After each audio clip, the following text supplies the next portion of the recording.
Pada video bagian 2 ini saya akan mendemokan bagaimana kita nanti memasukkan hasil desain kita dari ERD ke dalam basis data kita. Jadi di sini saya akan menggunakan DB2 Lite dari DB2 Cloud. Nah, di sini saya punya 3 tabel, yaitu departemen, project, dan employee yang terhubung satu sama lain. Yaitu di mana di tabel project, di situ ada major project, jadi dia terhubung dengan dirinya sendiri. Kemudian di sini ada responsible employee, jadi siapa employee bertanggung jawab terhadap proyek tersebut. Kemudian di sini ada departemen number juga. Jadi ini akan mereferensi ke tabel departemen. Kemudian responsible employee akan mereferensi dari employee di sini. Kemudian untuk setiap departemen dia nanti punya manager. Dan di sini ada manager number yang mereferensi tabel employee untuk employee numbernya. Kemudian setiap employee mereka bekerja di dalam suatu departemen. Maka di sini ada kolom work depth yang mereferensi dari departemen number dari tabel departemen. Nah, kemudian di sini untuk masing-masing atribut atau kolomnya sudah saya beri tipe datanya sesuai dengan kebutuhan dan sesuai dengan definisinya. Jadi semisal di sini departemen number dia tipe datanya char, panjangnya 3, kemudian di sini location, karakter, panjangnya 16. Kemudian di sini sebagai contoh hire date, dia tipe datanya akan date. Nah, kemudian sebenarnya ini bisa kita langsung export ke dalam SQL create script. Cuma nanti ini akan kita harus sesuaikan dengan SQL-nya dari DB2. Jadi belum tentu hasil ekspornya di sini akan bisa kita langsung gunakan di dalam DB2 kita. Coba kita lihat dulu. Setelah tadi kita copy ke dalam clipboard kita, ini saya paste di dalam notepad kita. Kemudian kita bandingkan dengan format create table dari DB2.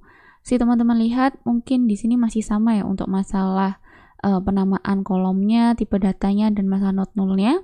Kemudian di sini untuk primary key juga masih sama, jadi tidak ada masalah. Kemudian tetapi yang berbeda adalah ketika kita mendefinisikan foreign key-nya. Jadi di sini perlu teman-teman ganti bagaimana kita nanti mereferensi foreign key-nya. Kemudian untuk Cloud IBM, teman-teman bisa langsung googling aja Cloud IBM. Kemudian kita pilih yang IBM Cloud ini. Nah, kemudian kalau misalnya teman-teman sudah punya ID IBM-nya, silahkan login. Kalau misalnya belum, silahkan create account. Nah, di sini silahkan isi email, kemudian verifikasi. Kemudian nanti bisa dilanjutkan dengan verifikasi email dan teman-teman bisa langsung login. Oke, di sini saya sudah punya account dari IBM.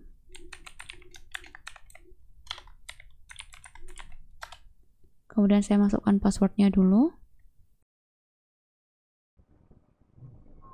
Nah, ini sudah masuk ke IBM Cloud di bagian dashboardnya. Kemudian nanti di sini akan terlihat service yang sudah kita gunakan. Dan misalnya di sini saya sudah pernah membuat storage. Nah, di sini misalnya kita mau membuat DB2, database DB2. Kita pilih DB2. Nah, kemudian kita pilih yang free aja. Kemudian di sini kita klik create.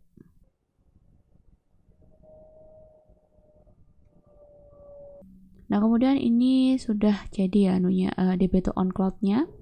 Kemudian klik manage. Kemudian kita open console. Nah, ini terlihat skema-skema yang sudah disediakan. Nah, karena kita pakai yang free, kita hanya bisa menggunakan satu skema aja di sini. Jadi biasanya yang namanya agak random ini. Nah, di sini kita bisa membuat tabel sesuai yang kita butuhkan. Jadi misalnya kita di sini buat nama tabel, coba 1. Kemudian nama kolomnya apa, tipe datanya apa, bisa nol apa enggak, panjangnya berapa. Nah, ini bisa kita tekan create. Nah, nanti di sini untuk skema yang bisa kita pakai yang WD ini, yang random ini. Kemudian di sini kita sudah punya tabel namanya coba 1. Nah, kemudian semisal kita ingin menuliskan DDL kita sendiri yang sudah kita ambil dari misalnya tadi hasil RD kita dari DB Designer, tapi kita akan lakukan perubahan sedikit.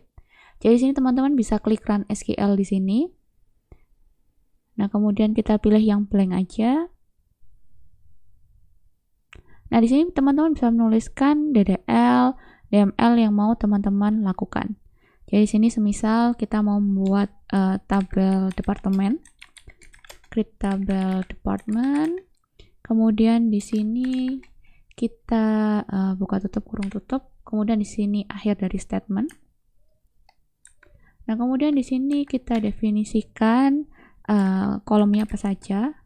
Departemen number, kemudian tipe datanya char, panjangnya 3, kemudian misalnya dia not null.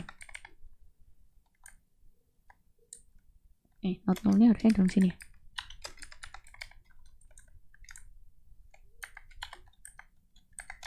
Kemudian kita lanjutkan dengan dev name.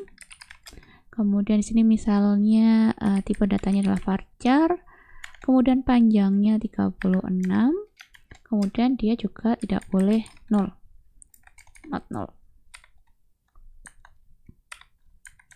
Koma, kalau misalnya masih ada kolom berikutnya, manager number, kemudian sini karakter, kemudian panjangnya 6, kemudian administrasi dep,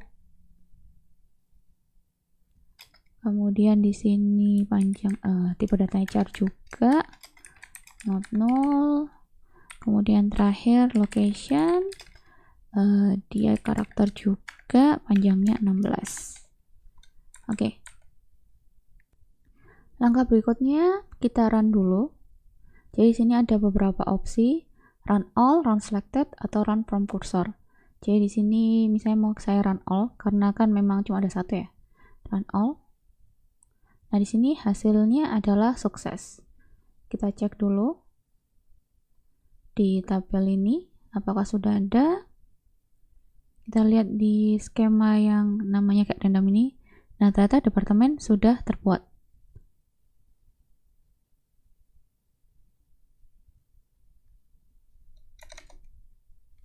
Kemudian untuk mendefinisikan primary key, tadi ada dua cara. Tadi sudah kita lihat kalau misalnya di dalam satu statement yang create table ini kita tambahkan kolomnya apa, kemudian sebagai primary key. Nah, cara kedua adalah dengan melakukan alter. Jadi seperti namanya alter kan melakukan perubahan ya. Jadi kita alter table, kemudian nama tabelnya apa. Kemudian di sini kita tambahkan constraint untuk primary key. Jadi di sini misalnya namanya PK gitu ya, PK department. Kemudian di sini primary key. Kemudian kita masukkan kolomnya apa yang mau dijadikan sebagai primary key. No. Oke.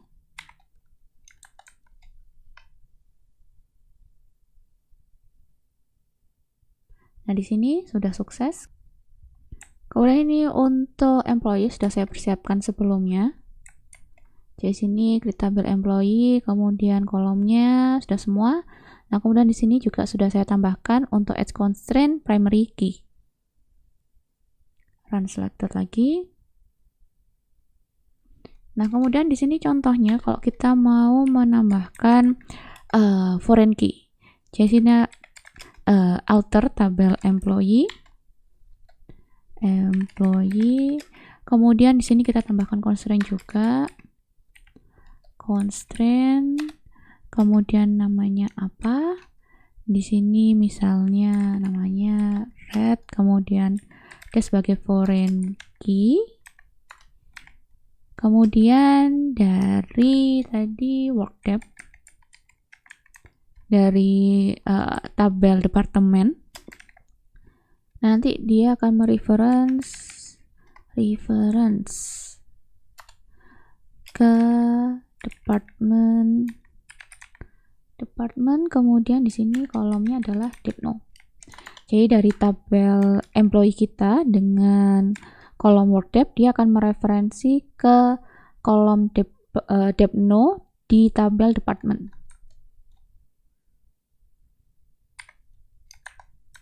Kita run.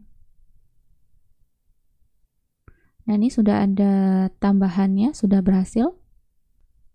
Nah, kita cek dulu hasil dari alternya tadi. Kita cek di employee. Kemudian di sini ada dependensi. Nah, bisa kita lihat untuk reference-nya, dia sudah ke departemen. Kemudian di sini ada constraint-nya, adalah primary key-nya untuk employee. Kemudian ini sudah saya persiapkan untuk yang project. Kita run dulu.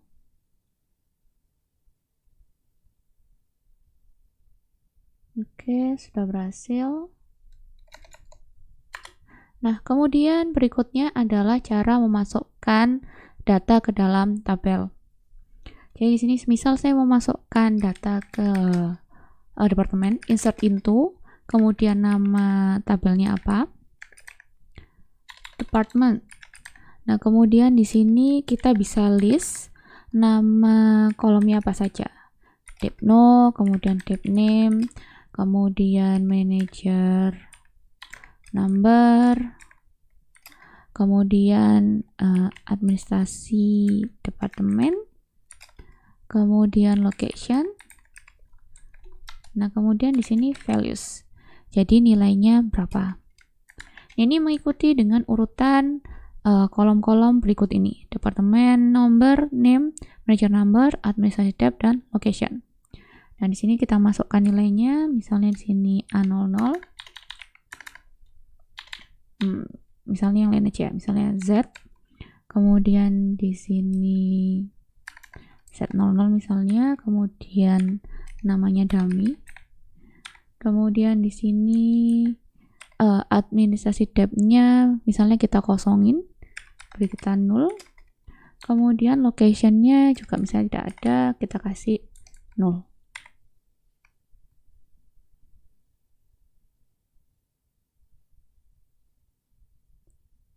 Nah, di sini ada yang salah, kita cek dulu. Oh, manager number belum kita kasih. Saya juga belum ada.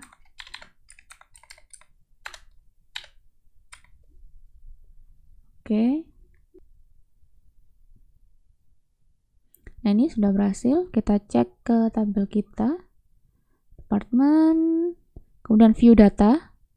Nah, di sini sudah masuk baris pertama yang sudah kita masukkan. Nah, kemudian kalau misalnya teman-teman tidak mendefinisikan nama urutan kolomnya ini, maka teman-teman bisa langsung menyebutkan nama tabelnya aja. Jadi insert itu department, kemudian langsung values. Kemudian urutannya akan mengikuti yang ada di sini. Ada yang di dalam tabelnya ini ya. Nah, tapi kalau misalnya urutannya nanti teman-teman sebutkan di sini, dia akan mengikuti urutan yang ada di sini. Jadi ini misalnya insert into-nya sudah saya siapkan untuk semua tabel. Jadi kita bisa bulk gitu ya, bisa banyak sekalian. Jadi tidak hanya satu baris. Oke, tadi saya mana sampai.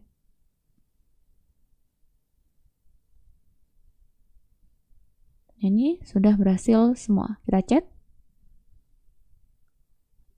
Refresh dulu. Nah, di sini ada 4 tabel karena tadi ketambahan project. Kita cek view data. Nah, di sini sudah masuk semua data yang kita masukkan tadi. Oke, jika ada pertanyaan silahkan berikan dislike. Kemudian minggu depan kita akan membahas terkait dengan DML. Sampai sini dulu video pertemuan kali ini. Sampai jumpa di pertemuan berikutnya.